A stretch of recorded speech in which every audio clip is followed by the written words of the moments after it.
Apple phone కనిపెట్టిన ఆయన Steve job ఏం స్టేట్మెంట్ ఇచ్చాడండి?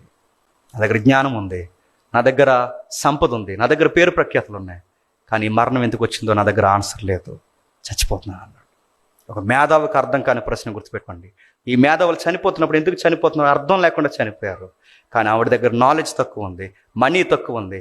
ఆవిడ దగ్గర 3 తెల్ల చీరలు ఉన్నాయి, ఒక టొంగు పెట్టుంది, కలకత్తా వచ్చింది. ఆ అమ్మాయి పేరు తెరీసా. చనిపోయే ముందు ఎలా చనిపోయింది? ఒక లైఫ్ పర్పస్తో చనిపోయింది. నోబెల్ ప్రైజ్ శాంతి బహుమతి తీసుకుంది. ఎక్కడో పుట్టిన యుగోస్లేవియాలో పుట్టిన అమ్మాయి భారతదేశానికి వెలుగు రేఖ అయిపోయింది. చనిపోయేటప్పుడు తన ఆస్తి 3 తెల్ల చీరలు, ఒక చిన్న గది, ఒక పెట్టె, అలా జీవించి ఈ ప్రపంచానికి మదర్ అయ్యింది.